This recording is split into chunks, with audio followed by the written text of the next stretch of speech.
السلام علیکم ورحمۃ اللہ وبرکاتہ۔ الحمد للہ رب العالمین والصلاة والسلام علی رسولہ الکریم وعلی آلہ وصحبہ اجمعین، اما بعد۔ عن ابی ہریرہ رضی اللہ عنہ ان رسول اللہ صلی اللہ علیہ وسلم قال: احب البلاد الی اللہ مساجدها وابغض البلاد الی اللہ اسواقها۔ رواہ مسلم فی صحیحہ فی کتاب المساجد و مواضع الصلاۃ۔ معزز سامعین کرام، صحیح مسلم کتاب المساجد و مواضع الصلاۃ حدیث نمبر 671، ابو ہریرہ رضی اللہ عنہ روایت کرتے ہیں کہ پیارے رسول صلی اللہ علیہ وسلم نے فرمایا، اللہ تبارک و تعالیٰ کے نزدیک اللہ کی سب سے پسندیدہ جگہیں وہ مسجدیں ہیں، اور اللہ تبارک و تعالیٰ کی سب سے ناپسندیدہ جو جگہیں ہیں وہ بازار ہیں۔ معزز سامعین کرام، یہ جو حدیث ہے، اس حدیث کے اندر اللہ تبارک و تعالیٰ نے دو جگہوں کا ذکر کیا ہے۔ اللہ کے رسول صلی اللہ علیہ وسلم نے دو جگہوں کا ذکر کیا ہے، اور دونوں جگہیں وہ جگہیں ہیں جو جہاں پہ انسان جاتے ہیں اور جہاں پر انسان کی ضرورت ہے۔ ایک جگہ پہ انسان اپنے روزی روٹی کے لیے جاتے ہیں، اور دوسری جگہ پر انسان اللہ تبارک و تعالیٰ کو راضی کرنے کے لیے آتے ہیں۔ مسجدیں اللہ تبارک و تعالیٰ کی نظر میں بہت ہی زیادہ پسندیدہ ہے، اور بازار اللہ تبارک و تعالیٰ کی نظر میں بہت ہی زیادہ ناپسندیدہ ہے۔ مسجدیں پسندیدہ ہیں، بازار ناپسندیدہ ہیں۔ اس کی وجہ بالکل ظاہر ہے۔ وجہ یہ ہے کہ جو مسجدیں ہیں وہاں پر اللہ تبارک و تعالیٰ کی عبادتیں لوگ انجام دیتے ہیں، نمازوں کو قائم کرتے ہیں، قرآن کریم کی تلاوت کرتے ہیں، ذکر و اذکار میں مشغول ہوتے ہیں، اللہ تبارک و تعالیٰ سے دعا اور مناجات کرتے ہیں،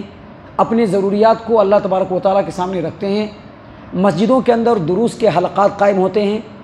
اسی طرح سے وعظ و نصیحت کا اہتمام ہوتا ہے، اور دیگر بہت ساری نیکیاں لوگ مسجد کے اندر انجام دیتے ہیں۔ اب ظاہر سی بات ہے، وہ جگہ یا وہ جگہیں جہاں پر اتنے سارے خیر و بھلائی کے کام ہوتے ہوں، جو اللہ کو پسند ہے، وہ جگہ بھی اللہ کو پسند ہوگی۔ اس کے بالمقابل، اس کے جسٹ اگینسٹ میں جو بازار ہوتے ہیں، وہاں پر اللہ تبارک و تعالیٰ کے لیے کوئی کام نہیں کیا جاتا ہے، وہاں پر دنیا کے کام لوگ انجام دیتے ہیں۔ اور بازار جو ہوتا ہے ہول اینڈ سول، یعنی سارے لوگوں کو نہیں کہا جا سکتا ہے، لیکن اکثر بازار کے اندر ایسے لوگ ہوتے ہیں جو اللہ تبارک و تعالیٰ کی فرما برداری اور امانت و دیانت کا جو ہے کوئی خیال نہیں رکھتے ہیں۔ عام طور پر جھوٹ بولا جاتا ہے بازاروں کے اندر۔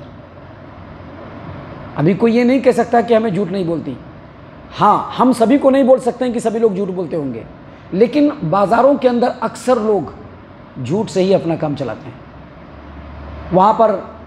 امانت داری اور دیانتداری کا کوئی حساب کتاب نہیں ہوتا ہے، دھوکہ ہوتا ہے، فریب ہوتا ہے، ملاوٹ ہوتا ہے، لوگوں کو ڈج دینے کی باتیں ہوتی ہیں، لوگوں کو فریب دینے کی باتیں ہوتی ہیں، اور اکثر دجل و فریب اور مکاریاں جو ہوتی ہیں وہ بازار کے اندر ہی ہوتی ہیں۔ اور جو جگہ ایسی ہو یا جو جگہیں ایسی ہوں جہاں پر اس طرح کے نافرمانی والے کام انجام دیے جاتے ہوں، وہ جگہ اللہ تبارک و تعالیٰ کو پسند بالکل نہیں ہو سکتا ہے۔ اسی لیے اللہ کے رسول صلی اللہ علیہ وسلم نے اس حدیث کے اندر کہا کہ مسجدیں جو ہیں وہ اللہ تبارک و تعالیٰ کی پسندیدہ جگہیں، اور بازار جس کو انسان بہت زیادہ ترجیح دیتا ہے، بازار اللہ تبارک و تعالیٰ کی نظر میں پسندیدہ جگہ نہیں ہے۔ اس کا مطلب یہ ہوا کہ بازار کو ضرورت کے حساب سے رکھا جائے، اور مسجد میں زیادہ وقت گزارا جائے۔ بازار ضرورت کے حساب سے، اور باقی جو وقت گزرے کہاں؟ مسجد کے اندر گزرے، کیونکہ جب مسجد کے اندر زیادہ وقت گزرے گا، یہ جگہ اللہ کو پسند ہے، اور جب یہاں آ کر کے بندہ نمازوں کو قائم کرے گا، درس و دروس میں بیٹھے گا، ذکر و اذکار کو سر انجام دیتا رہے گا، اللہ تبارک و تعالیٰ سے دعا اور مناجات کرتا رہے گا، نیکی کے کام کرتا رہے گا، تو وہ بھی اللہ تبارک و تعالیٰ کا محبوب بندہ ہو جائے گا۔ اسی لیے اللہ کے رسول صلی اللہ علیہ وسلم نے اس حدیث کے اندر فرمایا ہے کہ مسجدیں اللہ تبارک و تعالیٰ کی پسندیدہ جگہیں ہیں۔ اور نبی صلی اللہ علیہ وسلم کی دوسری حدیث ہے، حدیث صحیح البخاری کتاب الزکوٰۃ حدیث نمبر 1423، نبی صلی اللہ علیہ وسلم نے فرمایا کہ 7 قسم کے لوگ ہیں کہ قیامت کے دن جب اللہ تبارک و تعالیٰ کے عرش کے سائے کے علاوہ کوئی سایہ نہیں رہے گا، ان 7 قسم کے لوگوں کو اللہ تبارک و تعالیٰ اپنے عرش کے سائے میں جگہ دے گا، اور ان 7 قسم کے لوگوں میں ایک وہ آدمی ہوگا یا اس قسم کے لوگ ہوں گے جن کا دل ہمیشہ مسجد سے لگا رہتا ہوگا، جو ہمیشہ مسجد سے محبت کرتے ہوں گے، مسجد سے محبت کرنے والے جن کا دل مسجد میں لگا ہوتا ہوگا۔ ایک نماز پڑھا، اس کے بعد گھر پہ گئے، دکان پہ گئے، بازار میں گئے، لیکن ذہن میں ایک ہی خیال ہے کہ پھر دوبارہ مسجد کی طرف آنا ہے۔ جب تک وہ مسجد میں نہیں آئے گا اس کا دل بے قرار رہے گا۔ اللہ کے رسول صلی اللہ علیہ وسلم نے فرمایا کہ یہ وہ لوگ ہیں جن کو قیامت کے دن اللہ تبارک و تعالیٰ اپنے عرش کے سائے میں جگہ دے گا۔ معزز سامعین کرام، اللہ تبارک و تعالیٰ نے فرمایا قرآن کریم سورۃ التوبہ آیت نمبر 18، اللہ تبارک و تعالیٰ نے کہا انما یعمر مساجد اللہ من آمن باللہ والیوم الآخر واقام الصلاۃ وآتى الزکاۃ ولم یخش الا اللہ۔ مسجدوں کو آباد کرنے والے، مسجدوں کی تعمیر کرنے والے، مسجد کو قائم کرنے والے وہ لوگ ہیں من آمن باللہ، جو اللہ پر ایمان رکھتے ہیں، آخرت پر ایمان رکھتے ہیں، نمازوں کو قائم کرتے ہیں، زکوٰۃ ادا کرتے ہیں، اور اللہ کے علاوہ کسی سے نہیں ڈرتے ہیں۔ یہاں پر اس آیت کریمہ میں اللہ تبارک و تعالیٰ نے کہا کہ مسجدوں کی تعمیر کرنے والے، مسجدوں کو قائم کرنے والے یہ لوگ ہیں، ان کی صفت ہے کہ وہ اللہ پر ایمان رکھتے ہیں، آخرت کے دن پر ایمان رکھتے ہیں، نمازوں کو قائم کرتے ہیں، زکوٰۃ ادا کرتے ہیں، اللہ کے علاوہ کسی سے نہیں ڈرتے ہیں۔ اس کا مطلب کیا ہے؟ اس کا مطلب 2 ہے۔ یہ جو مسجد کی تعمیر ہوئی، مسجدوں کو قائم کیا گیا، اس کا مطلب بھی وہی ہے۔ اور جو لوگ مسجد میں آ کر کے نماز قائم کرتے ہیں، جو لوگ مسجد میں آ کر کے قرآن کریم کی تلاوت کرتے ہیں، جو لوگ مسجد میں آ کر کے دعا کرتے ہیں، ذکر و اذکار کرتے ہیں، درس و دروس کی مجلس میں بیٹھتے ہیں، واعظ و نصیحت کے پروگرام میں حصہ لیتے ہیں، مختلف قسم کے نیک کام انجام دیتے ہیں، وہ لوگ بھی ایمان والے ہیں۔ اس کا دونوں مطلب ہے، گویا مسجد کو قائم کرنا، مسجد کا انتظام و انصرام کرنا، اور مسجد میں آ کر کے نمازوں کو قائم کرنا، ذکر و اذکار میں مشغول رہنا، مختلف قسم کی نیکیوں کو انجام دینا، یہ دونوں قسم کے لوگ جو ہیں وہ مسجد کو تعمیر کرنے والے ہیں، مسجد کو آباد کرنے والے ہیں۔ مسجد بنا دیا، نماز پڑھنے نہیں آ رہے ہیں،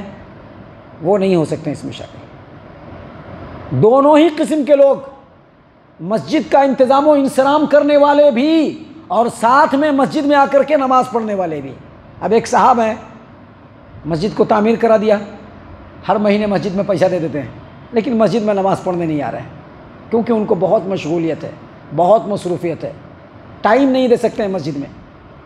وہ مسجدوں کو آباد کرنے والے نہیں۔ یاد رکھیے، مسجد بنا دینا، مسجد کھڑا کر دینا، یہ بہت بڑی بات نہیں ہے۔ اصل میں مسجد کو آباد کرنا یہ بہت بڑی بات ہے۔ نمازیوں سے آباد کرنا، نمازیوں سے مسجد کو آباد کرنا، مسجد میں درس و تدریس کو قائم کرنا، مسجد کے اندر تعلیم و تربیت کو قائم کرنا، مسجد کے اندر واعظ و نصیحت کا اہتمام کرنا، یہ اصل بڑی بات ہے۔ اور ایمان والے دراصل ایسے ہی لوگ ہوتے ہیں۔ اسی لیے اللہ کے رسول صلی اللہ علیہ وسلم کی حدیث ہے، جامع ترمذی ابواب تفسیر القرآن باب ومن سورۃ التوبہ، نبی اکرم صلی اللہ علیہ وسلم نے فرمایا کہ اذا رأیتم الرجل یعتاد المسجد فاشہدوا له بالایمان، اگر کسی آدمی کو دیکھو کہ وہ مسجد میں برابر آتا جاتا رہتا ہے، آتا ہے، نماز پڑھتا ہے، دیکھ ریکھ کرتا ہے، کہیں پر گندگی لگی ہے تو صاف صفائی کرتا ہے، کیا کمی ہے، کیا کوتاہی ہے، کن کن چیزوں کو کرنا چاہیے، جو آدمی مسجد میں اس طرح سے 5 وقت آتا ہے، اللہ کے رسول صلی اللہ علیہ وسلم نے کہا کہ اس کے ایمان کی گواہی دو، اس کی ایمان کی گواہی دو، جو 5 وقت مسجد میں آئے، مسجد میں آنا اس کی عادت ہو، آ کر کے نماز ادا کرے، نمازوں کو قائم کرے، مسجد کی دیکھ ریکھ کرے۔ اللہ کے رسول صلی اللہ علیہ وسلم نے فرمایا کہ اس کے ایمان کی گواہی دو۔ یہاں پر ان تمام باتوں کی روشنی میں ہم 2 بات بتانا چاہتے ہیں۔ پہلی بات یہ ساری باتیں صرف رمضان کے لیے نہیں تھی، بات سمجھ لیجئے گا، یہ جو فضیلتیں ہیں خالی رمضان کے لیے نہیں کہ رمضان میں تو پورا ریکارڈ توڑ دیا اور نماز ختم ہوتے ہی مسجد میں نہ آنے کا ریکارڈ توڑ دیا۔ اگر ایسا کرتے ہیں یہ فضیلت ملنے والی نہیں۔ دوسری بات، جو فضیلت ابھی بتلائی گئی ہے جیسا رمضان کے دنوں میں تھا آج کے دن میں بھی وہی فضیلت ہے، لہٰذا جیسے رمضان میں مسجد کو قائم کیا، مسجد کو آباد کیا، مسجد کے اندر آئے، نمازوں کو قائم کیا، درس و دروس میں شامل ہوئے، ویسے ہی رمضان کے بعد بھی کرنا چاہیے، اور تبھی جا کر کے بندہ ایمان والا ہوگا۔ اللہ تعالیٰ سے ہم دعا کرتے ہیں کہ اللہ تعالیٰ ہم تمام کو ان تمام باتوں کے اوپر خوب غور و فکر اور تدبر کرنے کے ساتھ ساتھ ان باتوں کے اوپر عمل کرنے کی بھی توفیق عنایت فرمائے، آمین۔